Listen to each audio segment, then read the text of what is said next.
اعوذ باللہ من الشیطان الرجیم بسم اللہ الرحمن الرحیم عزیز طلباء السلام علیکم. میں ہوں آپ کا معاون و مددگار مشرف محمود اور آپ کو علم و ادب چینل پر خوش آمدید کہتا ہوں. ڈیئر اسٹوڈنٹس، آپ جانتے ہیں کہ ہم نے سال اول اردو کی نئی بک کے مطابق لیکچرز کا سلسلہ شروع کیا ہوا ہے. اس میں آج ہم آخری نظم دیکھیں گے، کھڑا ڈنر. کھڑا ڈنر آپ سب جانتے ہیں، آج کل بڑا اس کا رواج کھڑے ہو کر کھانا کھانا. یہ دراصل مغربی تہذیب کی نقالی ہے. ہماری مشرقی تہذیب میں تو مہمانوں کو باعزت طریقے سے بٹھا کر باعزت طریقے سے کھانا سرو کیا جاتا ہے، لیکن کھڑے ڈنر میں جو بوفیز پارٹیز میں ڈنرز میں جس طرح سے ہوتا ہے، وہاں آپ کو کھانا سرو نہیں کیا جاتا.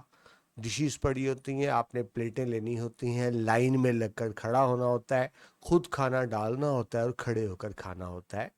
تو ایک مزاحیہ نظم ہے جس میں اسی بات پر تنقید کی گئی کہ ہم نے مغرب ویسٹرن کلچر کی تقلید میں اپنی زندگی کو کس قدر مشکل بنا لیا، ورنہ ہماری مشرقی تہذیب میں تو بڑے اچھے طریقے سے بیٹھ کر کھانا کھانے کی ایک ثقافت تھی. لیکن ہم مغرب کی نقالی میں اپنے آپ کو بلا وجہ مشکل میں ڈال دیا ہے. تو اسی حوالے سے وہ کھڑے ڈنر میں کیا مشکلات ہوتی ہیں اس کو طنز و مزاح کے انداز میں یہاں بیان کیا گیا. تعارف دیکھ لیجیے جی. سید محمد جعفری کی آپ یہ پکچر دیکھ رہے ہیں جو مزاحیہ شاعری کا ایک بڑا نام ہے. یہ نظم آپ کی کتاب شوخی تحریر سے لی گئی، آپ کی شاعری کی کتاب شوخی تحریر جہاں سے یہ نظم لی گئی. لیکن اب ایک سلسلہ چل پڑا ہے کہ ایک شاعر کی تمام کتابوں کو اکٹھا ایک ہی کتاب میں شائع کر دیا جاتا ہے، جس کو کلیات کہتے ہیں. تو اس طرح کلیات سید محمد جعفری میں بھی یہ نظم موجود ہے. کھڑا ڈنر کو آپ تصویر میں دیکھیں، ویسے آپ سب جانتے ہیں، جس میں آپ دیکھیں خود ہی آپ کو اپنے آپ کو سرو کرنا ہے، پلیٹوں میں کھانا ڈالنا ہے اور کھڑے ہو کر کھانا ہے. تو اس مغربی تہذیب پر بڑے لطیف انداز میں طنز ہے. ایسی پارٹیز میں عام طور پر آپ دیکھیں لوگ اوور ایٹنگ کرتے ہیں، یعنی لوگ اس طرح سے کھاتے ہیں جس طرح نا میزبان نے کوئی ہمارا ادھار دینا ہو اور ہم کھا کھا کے وہ ادھار پورا کر رہے ہیں. اوور ایٹنگ کھاتے ہیں، بد تہذیبی سے کھاتے ہیں، جس کا اس نظم میں آپ کو اظہار ملے گا. اس میں طریقہ کار کیا ہوتا ہے، آپ نے خود ہی پلیٹ اٹھانی ہوتی ہے، کوئی آپ کو سرو نہیں کرتا. آپ نے لائن میں لگنا ہوتا ہے اور اپنی باری پہ آ کر اپنی پلیٹ کو فل کرنا ہوتا ہے اور کھانا ہوتا ہے. آپ کو لائن میں لگ کے کھانا لینا پڑتا ہے. لیکن سب کے ساتھ ایسا نہیں ہوتا. پارٹی میں جو خوبصورت حسینائیں ہوتی ہیں یا جو امیر و قریب وی آئی پی کلچر کے لوگ ہوتے ہیں، ان کو بٹھا کر کھانا سرو کیا جاتا ہے، ان کو یوں کھڑا نہیں کیا جاتا. ایک اور مزاحیہ انداز میں بات کی گئی کہ کھانے کی ٹیبل کے گرد کچھ حسینائیں بیٹھی ہیں اور جناب وہ گپ شپ کر رہی ہیں. ان کو یہ احساس ہی نہیں کہ باقی ویٹ کر رہے ہیں کہ یہ اٹھیں تو دوسرا کھانا لیں. باقی پیچھے انتظار میں کھڑے ہیں اور یہ جناب اپنی مرضی سے وہاں بیٹھی ہیں اور گپ شپ کر رہی ہیں، قطع نظر اس بات کے کہ لوگ کتنے تنگ ہو رہے ہیں. جس طرح ڈیئر اسٹوڈنٹس میں نے بھی آپ کو بتایا کہ بوفے پارٹیز میں ہوتا کیا ہے. ایسی پارٹیز میں امیروں کو تو بٹھا کے کھانا کھلا دیا جاتا ہے، باقی پلیٹیں لیے پھر رہے ہیں. اور پتہ لگا جب عام لوگوں کی باری آئی، ہمارے یہاں ڈسکریمنیشن تو ہے نا، سب کے ساتھ ایک جیسا سلوک نہیں ہوتا پارٹیز میں. تو وہ بیچارے دیکھیں پلیٹیں لیے کھڑے ہیں اور کھانا ختم ہو چکا ہے. تو عجیب افراتفری کا ماحول ہوتا ہے ایسی پارٹیز میں. ابھی جب میں آپ کو بات کی کہ حسیناؤں کے ساتھ اور شہر کے امیر لوگوں کے ساتھ سلوک اور طرح ہوتا ہے، ان کو بٹھا کے ہر چیز سرو کی جا رہی ہے اور باقی بیچارے دیکھیں جو عام غریب غربا ہیں وہ پلیٹ لیے پیچھے کھڑے ہیں اور ان کو کھانا مشکل سے ہی نصیب ہوتا ہے. تو یہ آپ دیکھ رہے ہیں کہ ایسی پارٹیز میں بھی سب کے ساتھ برابر ایک جیسا سلوک نہیں کیا جاتا. جبکہ ڈیئر اسٹوڈنٹس آپ جانتے ہیں ہماری مشرق کی روایات تو یہ ہیں کہ مہمانوں کو باعزت طریقے سے بٹھایا جاتا ہے اور بٹھا کر باعزت طریقے سے کھانا کھلایا جاتا ہے. تو یہ ایک مختصر تعارف تھا، تصویری تعارف. سید محمد جعفری میں نے بھی آپ کو بتایا مزاحیہ نظم کا ایک بڑا نام. تو ان کی ایک اور نظم ہے پرانا کوٹ یعنی لنڈے کا کوٹ. تو اس کے چند اشعار سنیے آپ خود سید محمد جعفری کی آواز میں. ظاہر ہے اس وقت ویڈیوز کم ہوتی تھی تو مجھے آڈیو ہی دستیاب ہو سکی. تو یہاں سے سنیے وہ کس طرح ان کا انداز تھا بات کرنے کا. ایک آپ کو نظم سناؤں گا جس کا عنوان ہے نیلام کا کوٹ. یہ جو امریکہ سے اور یورپ سے یہاں کوٹ نیلام ہونے کے لیے آتے ہیں ان پر یہ ایک نظم ہے. خرید جاڑوں میں نیلام سے پرانا کوٹ، خرید جاڑوں میں نیلام سے پرانا کوٹ، جو پھٹ کے چل نہ سکے یہ نہیں ہے ایسا نوٹ، جو پھٹ کے چل نہ سکے یہ نہیں ہے ایسا نوٹ، اور بنا ہے کوٹ یہ نیلام کی دکان کے لیے،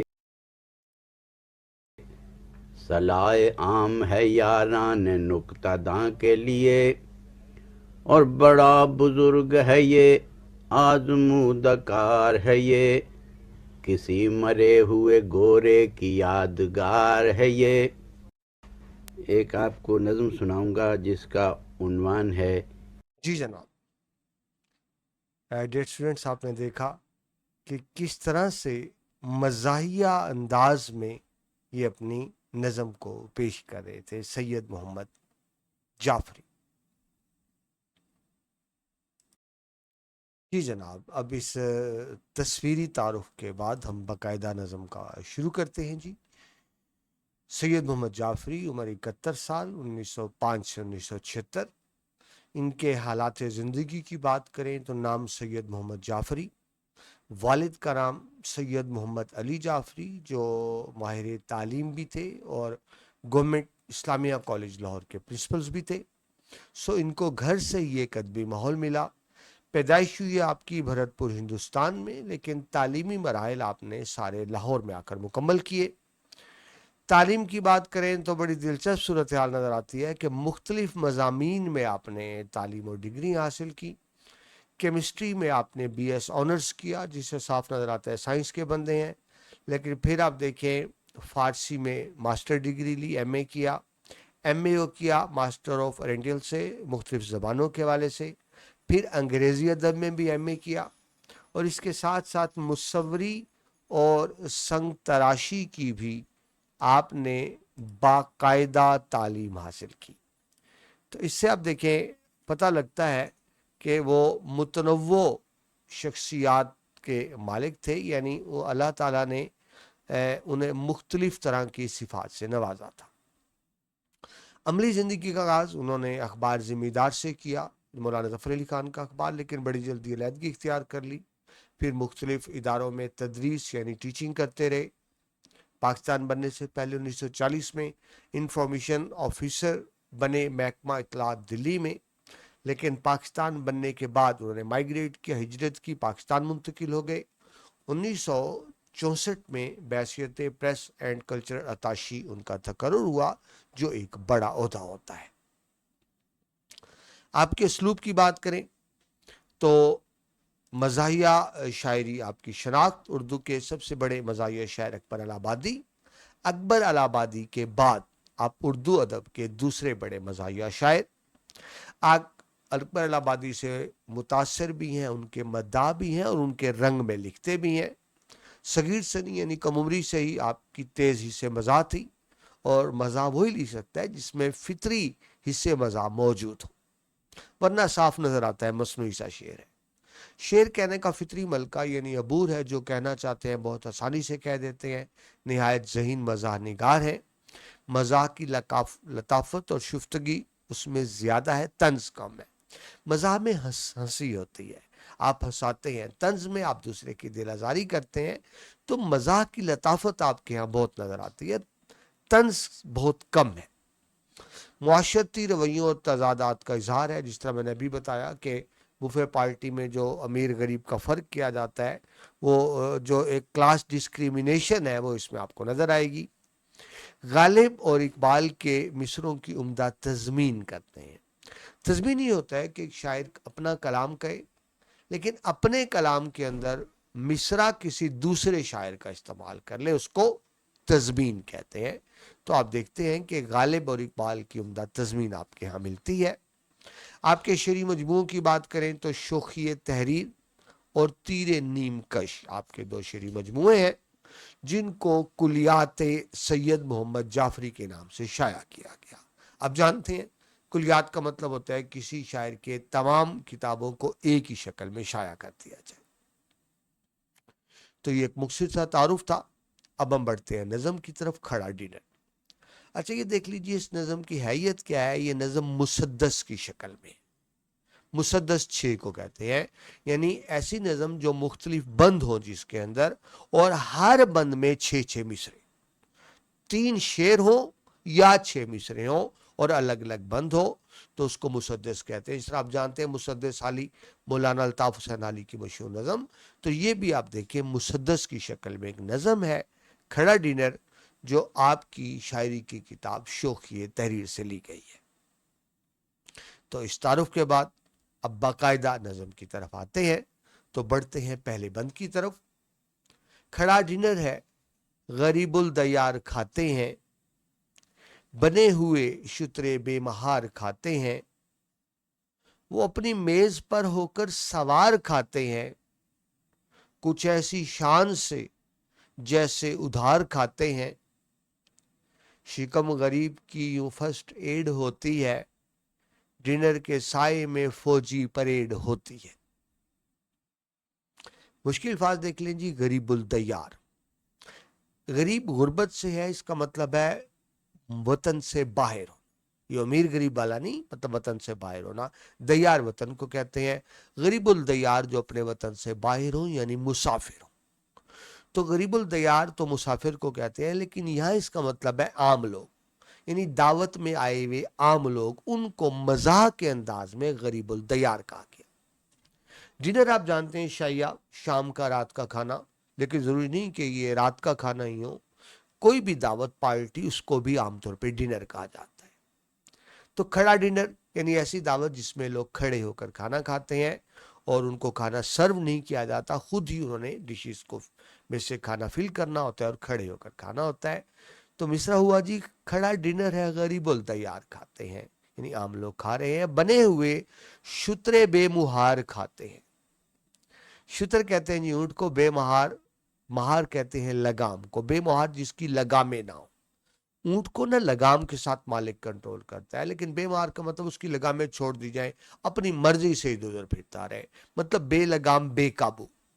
تو لوگ کھڑے ڈنر میں کھانا اس طرح کھاتے ہیں گویا شترے بے مہار ہو, یعنی بے قابو ہو کر کھاتے ہیں. یعنی یوں سمجھ لیں بے تک کے انداز سے کھانا کھاتے ہیں, بہت زیادہ کھاتے ہیں, اوور ایٹنگ کرتے ہیں. جب انسان اپنے پیسے سے کھاتا ہے نا تو سوچ سمجھ کے کھاتا ہے. اور کھڑے ڈنر میں یوں کھاتے ہیں گویا میزبان نے کوئی ہمارا ادھار دینا ہے اور ہم کھانے سے ادھار پورا کر رہے ہیں. بہت زیادہ بتکا کھاتے بھی ہیں, بہت زیادہ ضائع بھی کرتے ہیں. تو یہ قباحت ہے کھڑے ڈنر میں. وہ اپنی میز پر ہو کر سوار کھاتے ہیں. اب میز پر سوار ہو کے کھانے کا کیا مطلب, یعنی میز پہ چڑھے ہوئے, مطلب بہت زیادہ میز پہ, ایک طرح کا میز پہ چھائے ہوئے ہیں, میز کو اپنی کنٹرول میں لیا ہوا ہے اور بتو کے انداز سے کھا رہے ہیں. کچھ ایسی شان سے جیسے ادھار کھاتے ہیں, گویا میزبان نے آپ کا ادھار دینا ہے. وہی اوور ایٹنگ میں پہلے بتا چکا. شکم کہتے ہیں پیٹ کو, شکم غریب کی یوں فرسٹ ایڈ ہوتی ہے. تو جس طرح میں نے آپ کو تعارف میں بتایا, امیر لوگوں کو تو بٹھا کے سرو کیا جاتا ہے, یہ مسائل عام لوگوں کے ہیں جو اس دعوت میں آئے ہوئے ہیں. تو اس کی فرسٹ ایڈ, فرسٹ ایڈ آپ جانتے ہیں ابتدائی طبی امداد کو کہتے ہیں, یعنی جو کھانا شروع میں دیا جاتا ہے اس کو نا آپ سٹارٹر کہتے ہیں. تو ان بیچاروں کو سٹارٹر پہ بہلایا جاتا ہے, شروع کا کھانا مل جاتا ہے اور بعد میں جو اصل مین کورس ہوتا ہے وہاں تک پہنچتے پہنچتے جب غریب آدمی پہنچتا ہے کھانا ختم ہو چکا ہوتا ہے. تو بس وہ فرسٹ ایڈ تک ہی رہتا ہے, یعنی اس کو باقاعدہ علاج نہیں, صرف فرسٹ ایڈ ملتی ہے, یا پورا کھانا نہیں ملتا, صرف شروع میں چند چیزیں دے دی جاتی ہیں. تو شکم غریب کی یوں فرسٹ ایڈ ہوتی ہے, ڈنر کے سائے میں فوجی پریڈ ہوتی ہے. فوجی پریڈ آپ جانتے ہیں اس کا نظم و ضبط ہے, یعنی قطار میں کھڑے ہو کر کھانا کھانے کا انتظار. جس طرح میں نے آپ کو شروع میں تصاویر دکھائی ان میں ایسا ہی ہوتا ہے کہ لوگ باقاعدہ لائن بنا کر کھڑے ہیں کھانے کے انتظار میں, ہاتھ میں ان کی پلیٹیں پکڑی ہوئی ہیں، جب باری آتی ہے تو اپنی پلیٹ میں کھانا ڈالتے ہیں، جبکہ وہاں جو موجود امیر لوگ ہیں ان کو بٹھا کے کھانا سرو کیا جاتا ہے، یعنی ڈسکریمنیشن ہوتی ہے۔ ٹھیک ہے جی، مشکل الفاظ تھے۔ مسدس میں آپ کو پہلے بتا چکا، مسدس ایسی نظم کو کہتے ہیں جو 6 مصروں پر مشتمل ہوتی ہے، ہر بند میں 6 مصرے ہوتے ہیں، اس کے پہلے 4 مصرے ہم کافی اور ہم ردیف ہوتے ہیں چاروں، جبکہ جو 5واں اور چھوٹا مصرع ہوتا ہے وہ آپس میں ہم کافی اور ہم ردیف ہوتے ہیں، یعنی پہلے 4 مصروں کا کافی ردیف اور ہوتا ہے، آخری 2 مصروں کا کافی ردیف اور ہوتا ہے۔ تو اس طرح کی جو نظمیں ہیں مسدس کی شکل میں، جب آپ نے طویل نظم کہنی ہو، مسلسل منظومات ہو، تو اس میں اس کا استعمال بہت زیادہ ہوتا ہے، جس طرح ہم الطاف حسین حالی کی نظم مد و جزر اسلام میں دیکھتے ہیں، جس کو عام طور پر مسدس حالی کہتے ہیں۔ اب اس شعر کا مفہوم دیکھیے آپ، تو جس طرح میں آپ کو پہلے وضاحت کر چکا، مغربی تہذیب کی تقلید میں یعنی نقل میں کھڑے ڈنر کی مصنوعی ماحول کی اس میں منظر کشی کی گئی ہے مزاحیہ انداز میں، جس میں مہمانوں کا رویہ غیر مہذبانہ ہوتا ہے۔ کھانے کے دوران افراتفری کے ماحول سے ہماری مشرقی مہمان نوازی کی روایات پامال ہو رہی ہیں۔ ہماری مشرقی روایات کیا ہے؟ بٹھا کر کھلایا جائے، باعزت طریقے سے کھانا سرو کیا جائے اور سب کے ساتھ ایک ہی جیسا سلوک کیا جائے۔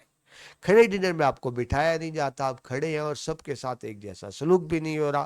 امیر لوگوں کو بٹھا کے ڈشیں سرو کی جاتی ہیں اور غریب بیچارے خالی پلیٹیں لیے کبھی ادھر جا کبھی ادھر آ، گویا کہ فوجی پریڈ کرتے پھر رہے ہیں۔ تشریح میں آئیے، سید محمد جعفری نے اپنی شاعری میں، پہلے ان کا ذرا تعارف دیکھ لیتے ہیں، اپنی شاعری میں عام طور پر سماجی اور انسانی موضوعات کو خاص اہمیت دی ہے۔ وہ اپنی شاعری میں روزمرہ زندگی کے حقائق، انسان کی تنہائی اور سماجی تفریق کے پہلوؤں کو نمایاں کرتے ہیں۔ اس نظم کی حیت یعنی بناوٹ مسدس ہے، یعنی ہر ایک میں 6 مصرے ہیں، اور اس میں بڑی خوبصورتی سے مغربی تہذیب سے متاثر ہو کر کھڑے ڈنر کا جو رواج ہے اس کو بڑے لطیف پیرائے میں تنقید کا نشانہ بنایا گیا، یعنی بتایا گیا کہ ہماری تہذیب اچھی ہے، ہم نے خام خواہ مغربی تہذیب اپنا کر اپنے آپ کو مشکل میں ڈالا ہوا ہے۔ شاعر نے دلچسپ انداز میں ایسے ڈنر یعنی کھڑے ڈنر کی قباحتیں یعنی اس میں جو خامیاں برائیاں ہیں، جو مشکلات ہیں، قباحتوں اور اس میں پیش آنے والی مشکلات کا ذکر کیا ہے۔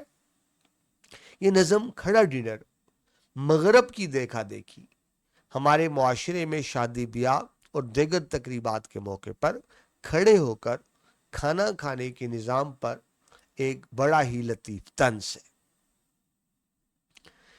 کھڑے ڈنر کے پہلے بند کے پہلے شعر میں شاعر ایک ایسی تقریب کا منظر پیش کر رہے ہیں جہاں مہمانوں کے بیٹھنے کا انتظام نہیں، وہ کھڑے ہو کر کھانا کھا رہے ہیں۔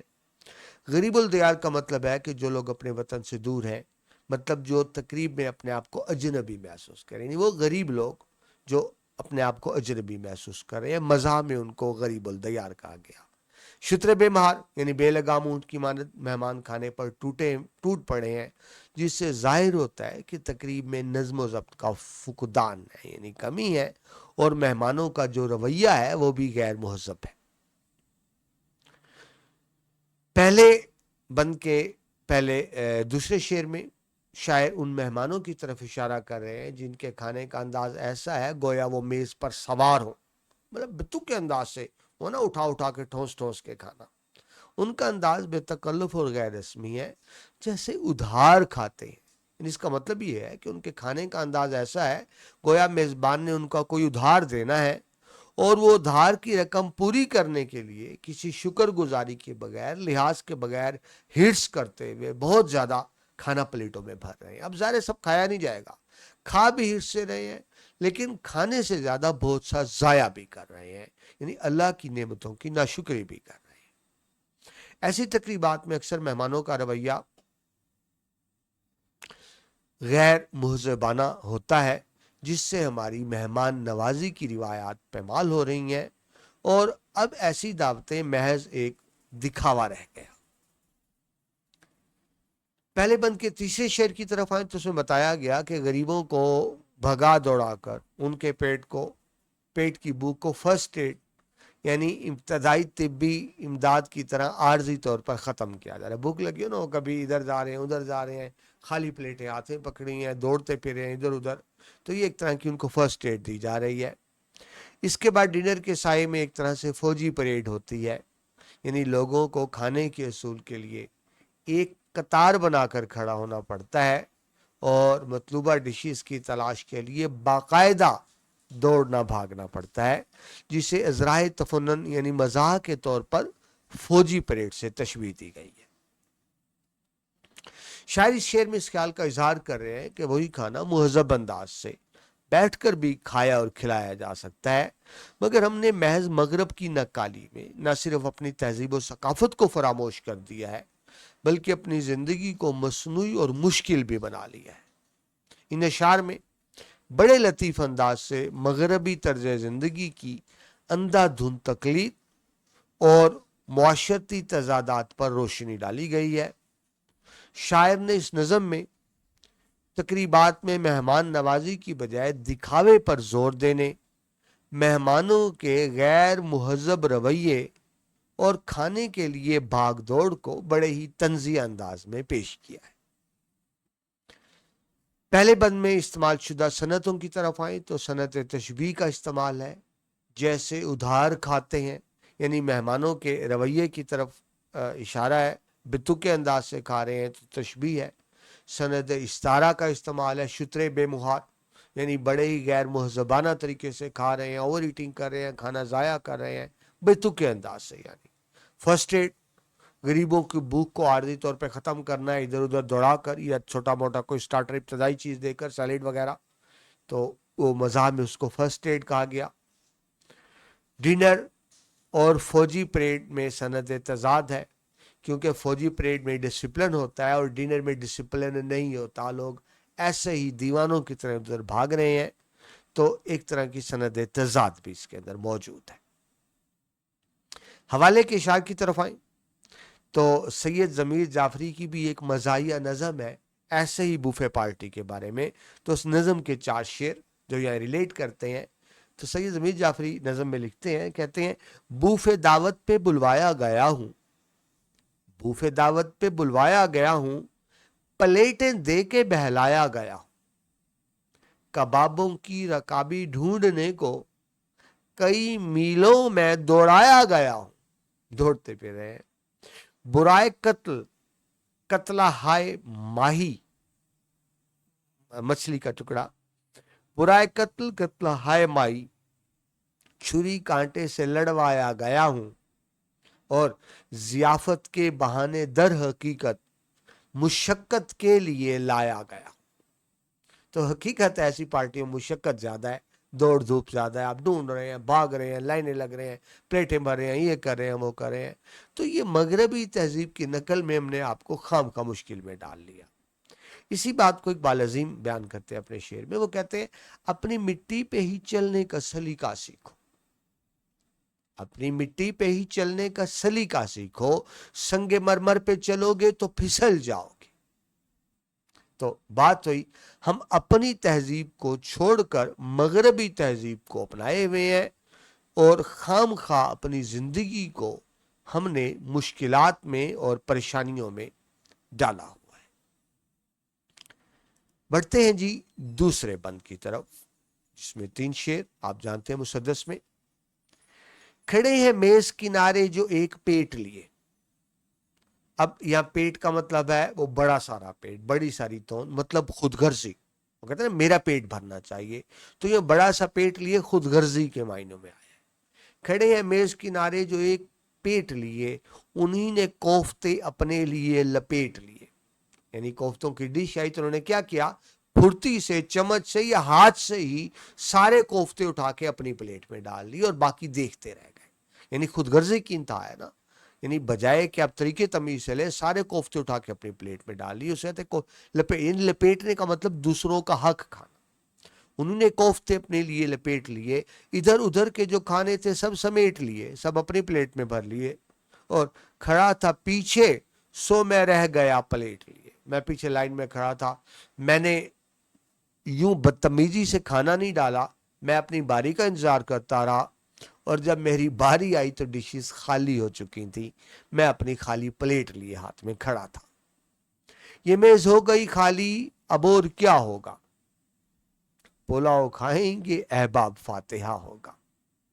اب دیکھیں آخری مصرع تضمین ہے، میں آپ کو پہلے بتا چکا تضمین کی نشانی ہوتی ہے کہ یعنی شاعر جب اپنے کلام میں کسی دوسرے کا مصرع استعمال کرے، لیکن آپ نے دیکھا اس کے شروع آخر میں واوین ہے، جس کو انگلش میں آپ کہتے ہیں انورٹڈ کوماز لگے ہوئے ہیں۔ تو جب واوین یا انورٹڈ کوماز میں کوئی مصرع ہو تو اس کا مطلب ہوتا ہے شاعر نے کسی دوسرے کا مصرع استعمال کیا۔ ٹھیک ہے جی، تو تضمین جب شاعر کوئی دوسرا مصرع استعمال کرتا ہے۔ یہ تضمین کس کی ہے؟ یہ اصل شعر ہے اکبر الہ آبادی کا، اور شعر کیا تھا؟ اصل شعر یہ تھا، بتاؤں آپ کو مرنے کے بعد کیا ہوگا، بتاؤں آپ کو مرنے کے بعد کیا ہوگا، پلاؤ کھائیں گے احباب فاتحہ ہوگا۔ بھئی تمہارے لوگ کہتے ہیں نا میں نہیں ہوں گا تو دنیا کیسے چلے گی؟ بھئی دنیا چلتی رہے گی، لوگ پلاؤ کھائیں گے فاتحہ ہوگا۔ تو دراصل یہ اکبر الہ آبادی کا شعر تھا، اور دوسرے مصرے کو استعمال کیا سید محمد جعفری نے، پلاؤ کھائیں گے احباب فاتحہ ہوگا، یعنی دی اینڈ کے معنی میں فاتحہ اینڈ پہ پڑھی جاتی ہے نا۔ تو مفہوم دیکھیے، کھڑے ڈنر میں ہوشیار لوگ بڑی پھرتی سے اپنی پلیٹیں بھر لیتے ہیں، جبکہ وزادار یعنی جو ادب لحاظ تمیز والے ہوتے ہیں پیچھے خالی پلیٹ لیے کھڑے ہی رہ جاتے ہیں، انہیں کھانا نصیب نہیں ہوتا۔ تشریح دیکھیے، نظم کھڑا ڈنر کے یہ دوسرے بند کا جو پہلا شعر ہے، اس میں شاعر ہماری معاشرتی و ثقافتی رویوں کی عکاسی کر رہے ہیں۔ اس شعر میں کھڑا ڈنر کے ماحول کا نقشہ کھینچا گیا ہے، جہاں صرف مغربی تہذیب کی نقالی کرتے ہوئے سب مہمان افراتفری کا شکار ہیں، ادھر ادھر بھاگ رہے ہیں، مطلوبہ ڈشز کی تلاش میں۔ یعنی اس ایسی پارٹیز میں ڈسپلن نہیں ہوتا، بس بھاگ دوڑی ہوتی ہے، عجیب افراتفری کا ماحول ہوتا ہے۔ اس شعر میں ایک پیٹ لیے سے مراد وہ لوگ ہیں جن کو صرف اپنا پیٹ بھرنے سے غرض ہوتی ہے، ان کو دوسروں کو کوئی خیال نہیں ہوتا۔ اس شعر میں ایک ایسے سماجی رویے کی نشاندہی کی گئی ہے جس میں لوگ اپنے فائدے اور تسکین کی خاطر دوسروں کے حقوق سے لاپرواہی کرتے ہیں۔ ہر شخص کو صرف اپنی پیٹ اور اپنا پلیٹ بھرنے سے غرض ہے، چاہے دوسروں کے لیے کچھ بھی نہ بچے، دوسرے بھوکے رہ جائیں۔ کھڑے ڈنر میں ایک بد تہذیبی اور بھی دیکھنے میں آتی ہے کہ لوگ محض ہرس اور لالچ میں اپنی پلیٹ ضرورت سے زیادہ بھر لیتے ہیں نا، وہ ایک ٹاور سا بنا لیتے ہیں، مگر ظاہر ہے سب کھا نہیں سکتے، یوں بہت سا کھانا ضائع ہو جاتا ہے، جبکہ بہت سے لوگ خالی پلیٹیں لیے بیچارے پھرے، ان کو کھانا ملتا نہیں، اور اسی پارٹی میں بہت سے لوگ کھانا ضائع کر دیتے ہیں اور بہت سے لوگ بھوکے جاتے ہیں۔ ٹھیک ہے جی، تو یہ قباحتیں ہوتی ہیں ایسی دعوت میں۔ کوفتے لپیٹ لیے لوگوں کی خود غرضی اور ہرس کی طرف اشارہ ہے، یعنی لوگوں نے زیادہ سے زیادہ کوفتے اپنی پلیٹ میں جمع کر لیے، نتیجہ یہ نکلا کہ بہت سے لوگوں صرف کوفتوں کی شکل دیکھی، پلیٹ میں ڈال نہیں سکے۔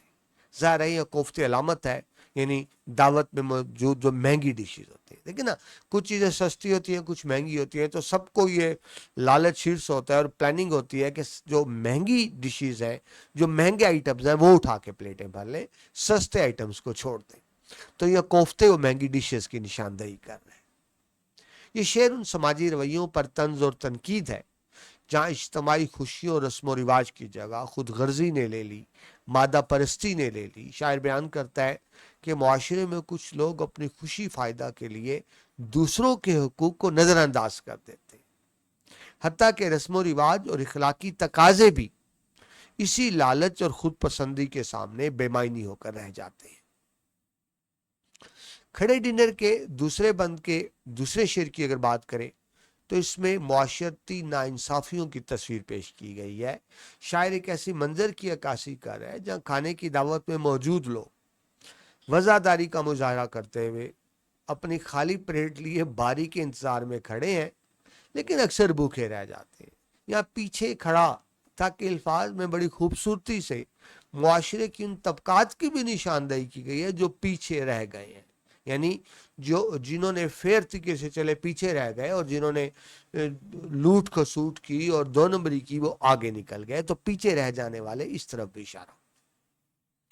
ہمارے معاشرے کے بالاتر طبقات یعنی جو اپر ہینڈ ہے، وہ پیچھے رہ جانے والے مظلوم طبقات کو ان کا حق دینا نہیں چاہتے، اس طرف بھی اشارہ ہے۔ وہ ان کو حق دینے کی بجائے اپنی طاقت کے بلبوتے پر بلکہ چاہتے ہیں کہ ان کے منہ سے روٹی کا نوالا بھی چھین، جس کے نتیجے میں ہمارے ملک میں جو سرمایہ داری نظام ہے تو بالادست امیر طبقے ہیں وہ تو امیر سے امیر تر ہوتے جا رہے ہیں، ٹھیک ہے جی، اور جو پیچھے رہ جانے والے لوگ ہیں وہ غریب سے غریب تر ہوتے چلے جا رہے ہیں، یعنی ڈسکریمنیشن بڑھتی چلی جا رہی ہے، امیر امیر سے امیر ترین اور غریب غریب سے غریب ترین ہو رہا ہے۔ کھڑا ڈنر کے دوسرے بند کے آخری شعر تیسرے شعر کی طرف آئیں تو اس میں شاعر بتاتا ہے کہ مفاد پرست اور لالچی لوگوں نے ہرس میں اپنی پلیٹوں کو ضرورت سے زیادہ بھر لیا ہے، جس وجہ سے میز پر پڑی جو ڈشز ہیں وہ خالی ہو چکی ہیں، ان میں کھانا باقی نہیں ہے اور اب باقی افراد کے لیے کھانے کو کچھ نہیں بچا۔ میز ہو گئی خالی سے مراد یہ ہے کہ اس لوٹ کھسوٹ کے بعد میز پر کھانا ختم ہو چکا اور جو پیچھے رہنے جانے والے بیچارے خالی پلیٹیں لیے کھڑے ہیں۔ اس شعر کے دوسرے مصرے میں محاورے کے انداز میں کہا گیا پلاؤ کھائیں گے۔ اب ایک محاورہ ہے، اس کا مطلب ہے دعوت اڑانا، عیاشی کرنا ہے، پلاؤ کھائیں گے، مگر ایسی دعوتوں میں سب کے نصیب میں پلاؤ نہیں ہوتا، بہت سے لوگوں کو خالی پیٹ جانا پڑتا ہے، جس طرح میں نے بھی آپ کو تفصیل سے سمجھایا۔ اس شعر میں جب کہا گیا فاتحہ ہوگا تو آپ جانتے ہیں فاتحہ کے کہاں ہوتے ہیں، کسی کے فوت ہو جانے پر، یعنی کسی کے ختم ہو جانے پہ پڑھا جاتا ہے۔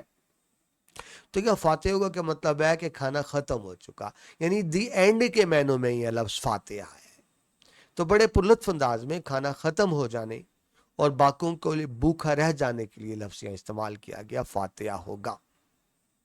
اس شعر کا مرکزی خیال یہ ہے کہ معاشرتی وسائل کی کمیابی، یعنی وسائل کم ہے اور اس کی تقسیم غیر منصفانہ۔ دیکھیں وسائل کم ہے، ہم غریب ملک ہے، لیکن سب کو ملنے تو چاہیے نا، اس کی تقسیم مساویانہ نہیں ہے۔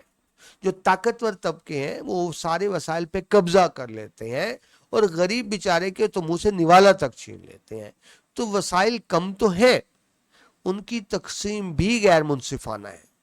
خود غرضی کی وجہ سے معاشرے کے جو مظلوم اور محکوم طبقات ہیں وہ اپنی بنیادی ضروریات سے بھی محروم رہ جاتے ہیں، اور جس سے معاشرے کی جو بالادست طبقات ہیں ان کی بے حسی اور مفاد پرستی ظاہر ہوتی ہے۔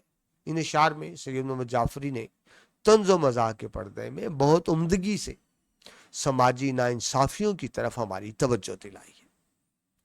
یہ شعر سماجی ناانصافی، طبقاتی فرق اور بھوک و غربت کی ایک ندامت خیز منظر کشی کرتا ہے، شرمندہ ہونے والا منظر ہے۔ ان اشعار میں احباب کا لفظ بھی طنزاً استعمال کیا گیا۔ احباب تو دوست کو کہا جاتا ہے، لیکن یہ طنز ہے کہ یہاں احباب دوست کو نہیں کہا جا رہا، بلکہ ان خود غرض لوگوں کو کہا جا رہا ہے جو بظاہر تو احباب ہوتے ہیں لیکن دراصل ان کو صرف اپنا مفاد عزیز ہوتا ہے، ان کو دوسروں سے کوئی مطلب، دوسروں کو کوئی پرواہ نہیں ہوتی۔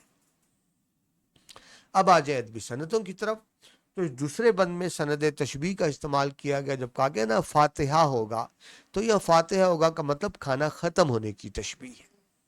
سند استعارہ کا استعمال ہے، کوفتے اپنے لیے لپیٹ لیے، یعنی یہ انسانی لالچ کو ظاہر کر رہا ہے۔ پلاؤ کھائیں گے دعوت اڑانے کے لیے استعمال ہوا۔ میز ہو گئی خالی، وسائل کی عدم دستیابی کو ظاہر کر رہا ہے۔ تو یہ استعارے ہیں جو استعمال ہوئے ہیں۔ سند کنایا بھی استعمال ہوا۔ سند کنایا کہتے ہیں اشارے سے بات کرنا، ڈائریکٹ بات کرنا۔ تو پیچھے کھڑا تھا، اس سے مطلب یہ نہیں کہ لائن میں پیچھے کھڑا تھا، وہ بھی مطلب ہے، لیکن اصل مطلب یہ ہے معاشرے کے وہ طبقات جو محروم ہیں، جن کو نظر انداز کر دیا گیا، ان کے لیے لفظ آیا پیچھے کھڑا تھا۔ سند محاورہ بھی استعمال ہوئی۔ پلاؤ کھائیں گے محاورہ ہے، یعنی دعوت اڑانے کے لیے استعمال ہوتا ہے۔ سند کنایا بھی استعمال ہوا۔ احباب طنز کے طور پہ کہا گیا، یعنی تنزیہ یہ بات کی گئی کہ وہ احباب نہیں ہے، وہ خود غرض اور مفاد پرست لوگ ہیں۔ حوالے کے اشعار دیکھیں جی، سرفراز شاید، یہ بھی مزاحیہ شاعری کے ایک بڑا نام، وہ کہتے ہیں مرغ پہ فوراً جھپٹ دعوت میں ورنہ بعد میں۔ مرغ پر فوراً جھپٹ دعوت میں ورنہ بعد میں شوربا اور گردنوں کی ہڈیاں رہ جائیں گی. یعنی جس نے فوراً جھپٹ لیا اس کے ہاتھ میں تو لیگ پیس آ گیا اور بیچارے رہ جانے والوں کو ہڈیاں ملی اور شوربا ملا. لہذا وہی کامیاب رہا جس نے فوراً نکالی. اب دیکھیں نا, انسان نے کہ جیسی ڈش آئی فوراً ہاتھ سے چمچ سے نکال لیا, تو اس میں بد تہذیبی ہے. لیکن جو بد تہذیبی کرتے ہیں اپنی پلیٹیں ایسے ہی بھرتے ہیں. مرغ پر فوراً جھپٹ دعوت میں ورنہ بعد میں شوربا اور گردنوں کی ہڈیاں رہ جائیں گی. سید محمد جعفری کا شعر ہے, وہ کہتے ہیں ہو گئی کور میں اور کلیے سے خالی دنیا, ہو گئی کور میں اور کلیے سے خالی دنیا, رہ گئی مرغ و پلاؤ کی خیالی دنیا. یعنی اب آپ خیالی پلاؤ کھائیں, اصل پلاؤ تو ختم ہو چکا. حضرت اقبال کا شعر, ایسے شعر تو کسی اور سینس میں ہے لیکن میں یہاں سمجھانے کے لیے لے رہا ہوں. پلٹنا جھپٹنا جھپٹ کر پلٹنا, جھپٹنا پلٹنا پلٹ کر جھپٹنا, لہو گرم رکھنے کا ہے ایک بہانہ. تو اس کا خیر کنٹیسٹ اور ہے, لیکن یہاں میں مزاح میں استعمال کر رہا ہوں کہ لوگ ایسے ہی کھانے کے لیے جھپٹ پلٹ رہے ہیں اور ڈشوں میں ہاتھ ڈال رہے ہیں اور کھانا نکال رہے ہیں. عجیب افراتفری کا ماحول. تھی ایک مرغ کی ٹانگ اور رکیب لے بھاگا, تھی ایک مرغ کی ٹانگ اور رکیب لے بھاگا, میرا نصیب بھی جاگا پہ دیر سے جاگا. کباب اٹھایا تو اس میں لپٹ گیا دھاگا, ڈنر پہ کیا کہ نہ پیچھا ہے جس کا نے آگا. یہ کیا خبر تھی میں آیا تھا جب ڈنر کھانے, حقیقتوں کو سنبھالے ہوئے ہیں افسانے.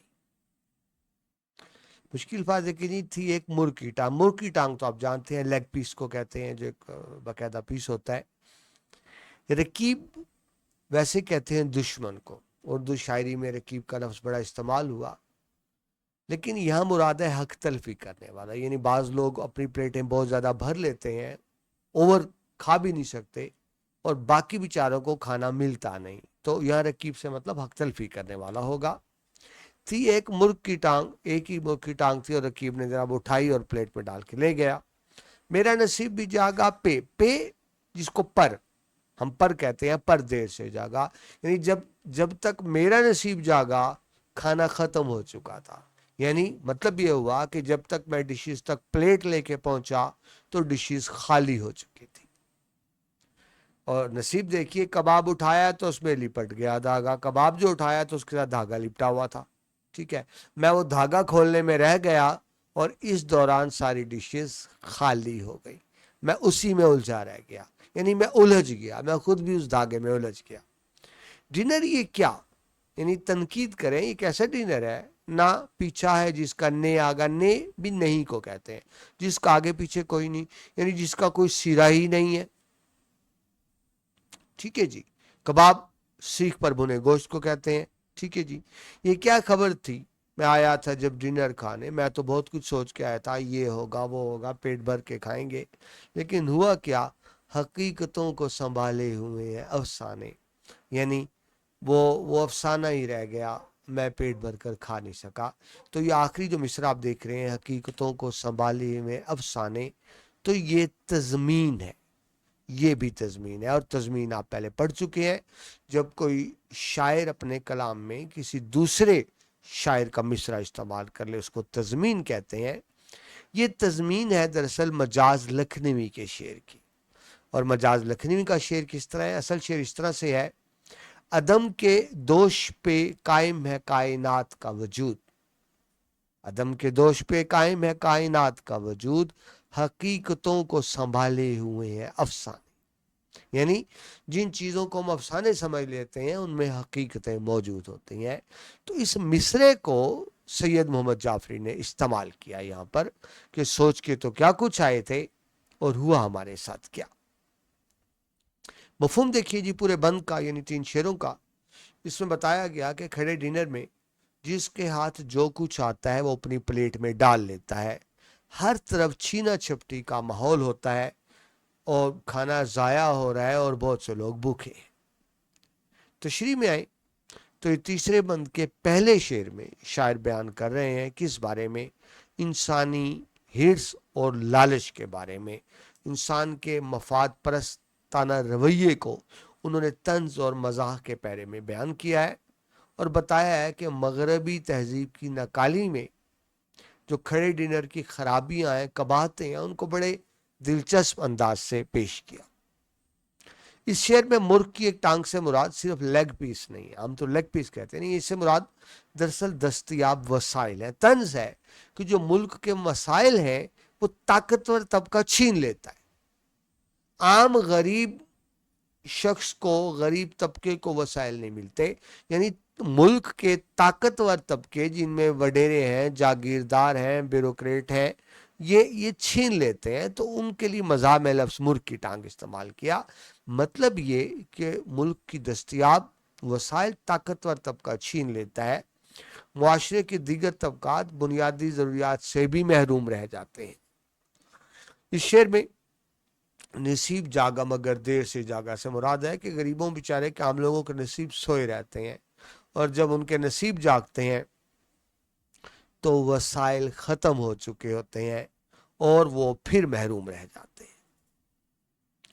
اس شعر میں شاعر نے معاشی اور سماجی حقیقتوں کی طرف اشارہ کیا ہے کہ اصل مسئلہ وسائل کی کمیابی نہیں، یہ بھی حقیقت ہے کہ وسائل کم ہے اور دستیاب نہیں، لیکن اس سے بڑا مسئلہ ان کی غیر مساویانہ تقسیم ہے.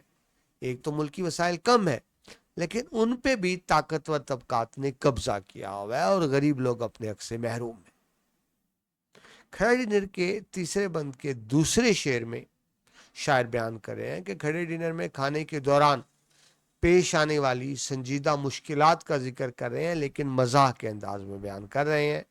وہ بتاتے ہیں کہ مغربی تہذیب کی ناکالی میں ہم جو یہ دعوتیں کرتے ہیں، ان مذہق خیر مسائل کو انہوں نے بڑی ہی عمدگی کے ساتھ مزاح کے پیرائے میں بیان کیا ہے. اس شعر میں شاعر کباب کے ذریعے دعوت میں موجود لذیذ کھانوں کا ذکر کر رہے ہیں اور ایک بڑی غیر متوقع صورتحال بیان کر رہے ہیں کہ جو ہی انہوں نے کھانے کے لیے کباب اٹھایا تو اس کے ساتھ دھاگا بھی لپٹا ہوا تھا جو کھلنے کا نام ہی نہیں لے رہا تھا. وہ صرف دھاگا ہی کھولنے میں رہ گئے.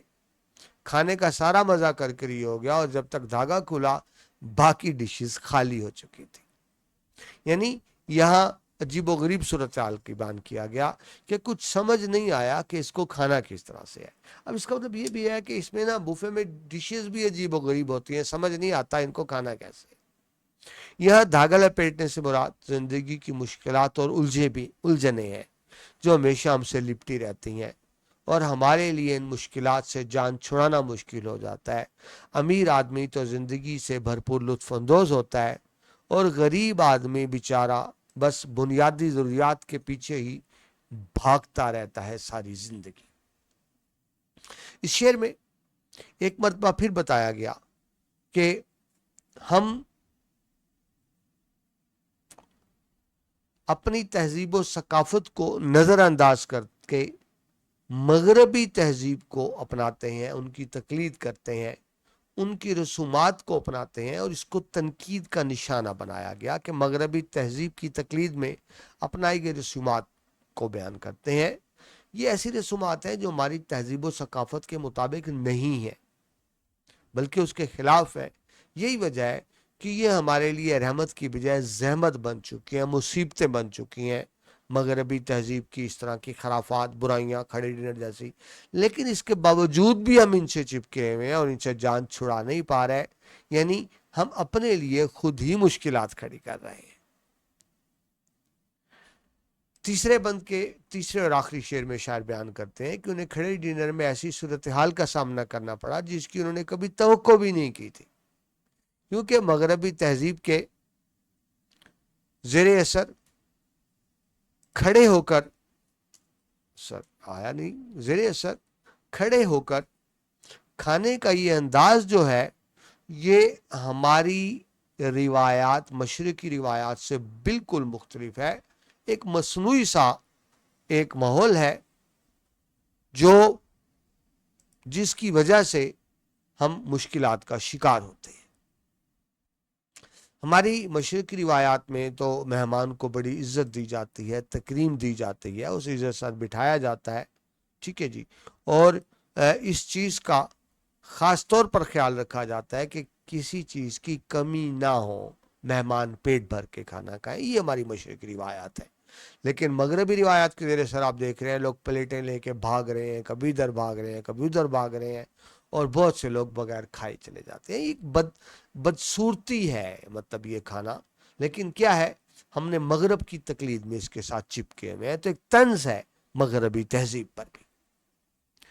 مصرع ثانی میں حقیقتوں کو سنبھالے میں افسانے، اس کا مطلب ہے کہ کھڑے ڈنر میں مغربی تہذیب کی اصل حقیقتیں چھپی ہوئی ہیں، اور جو منظر بظاہر دکھائی دیتا ہے وہ صرف کوئی کہانی یا افسانہ ہے، یعنی وہ سچائی نہیں ہے جو ظاہری طور پر نظر آ رہی ہے، مطلب ظاہر کچھ اور ہے، حقیقت کچھ اور ہے، جو نظر آ رہا ہے وہ فریب ہے۔ نظر کیا آ رہا ہے کہ مغربی تہذیب کے طرح کھڑے ہو کر کھانا بڑا مہذب انداز ہے، حالانکہ حقیقت یہ ہے یہ انتہائی غیر مہذب انداز ہے، اور ہمارے لیے اس میں پریشانی زیادہ ہے۔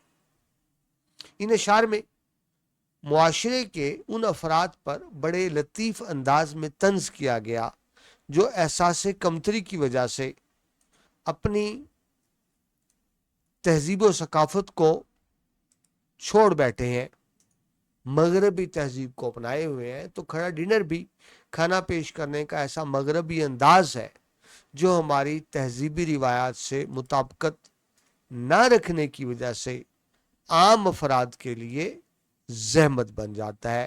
لوگ کیا ہے جی، خالی پلیٹیں ہاتھ میں لیے ہوئے ادھر ادھر دوڑتے بھاگتے نظر آتے ہیں۔ عجیب افراتفری کا ماحول ہوتا ہے ایسی دعوتوں میں۔ ادبی صنعتوں کی بات کریں تو سند تشبیہ کا استعمال ہے۔ مرغے کی ٹانگ سے مراد یہ دستیاب وسائل ہیں، یعنی تشبیہ ہے۔ دھاگا لپٹنا یعنی زندگی میں غیر متوقع اور ناخوشگوار چیزیں صورتحال جو میں پیش آتی ہے اس کی طرف اشارہ ہے۔ نصیب جاگنا بیدار شعوری کی علامت ہے، تو صنعت اشتارہ کے طور پہ استعمال ہوا۔ کباب بھی یا اشتارہ کے طور پر استعمال، اشتارہ آپ جانتے ہیں نا کہ لفظ کو اپنی حقیقی معنوں میں استعمال نہ کیا جائے، کسی اور معنوں میں استعمال کیا جائے۔ تو کباب کا مطلب یہ زندگی خوشیاں اور نعمتیں ہیں جو عام افراد کو میسر نہیں آتی، وہ بیچارے دھاگے ہی میں الجھے رہ جاتے ہیں۔ سند کنایا ہے، کنایا ہوتا ہے اشارتاً بات کرنا۔ رکیب لے بھاگا، یہاں رکیب سے مراد حق تلفی کرنے والے دوست نما دشمن ہے، جو بظاہر تو دوست بنتے ہیں حقیقت میں ہمارے دشمن ہیں۔ سند تضاد ہے جی، یعنی ایک طرف حقیقت لکھا ہوا ہے، ایک طرف افسانہ لکھا ہوا ہے۔ جو افسانہ ہوتا ہے حقیقت نہیں ہوتی، حقیقت افسانہ نہیں ہوتا۔ تو شاید نے بڑی خوبصورتی سے یہاں سند تضاد کا استعمال بھی کیا ہے۔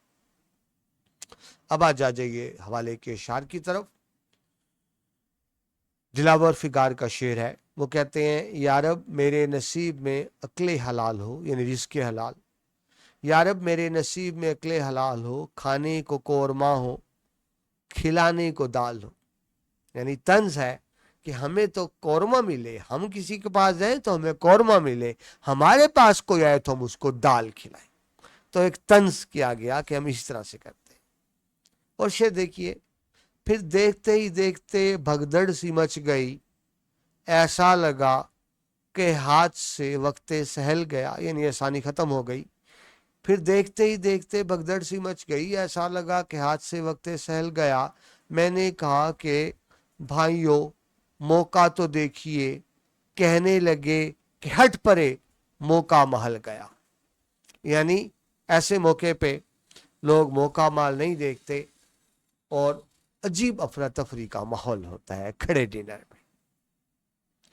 یہ جناب تیسرا بند ہوا۔ اب ہم بڑھتے ہیں چوتھے اور آخری بند کی طرف جو شوخی تحریر سے لیا گیا۔ وہ ایک میز، خواتین گرد صف آرا، لبوں سے ان کی رواں گفتگو کا فوارہ۔ میں ایک گوشے میں سیما کھڑا ہوں بیچارہ، کہ یہ ہٹیں تو اٹھاؤں میں نان کا پارا۔ اسیر حلقہ خوباں جو مرغ و ماہی ہیں، تو ہم شہید ستم ہائے کم نگاہی ہیں۔ اس میں کچھ مشکل الفاظ ہیں، پہلے وہ سمجھ لیتے ہیں۔ صف آرا ہونا ہوتا ہے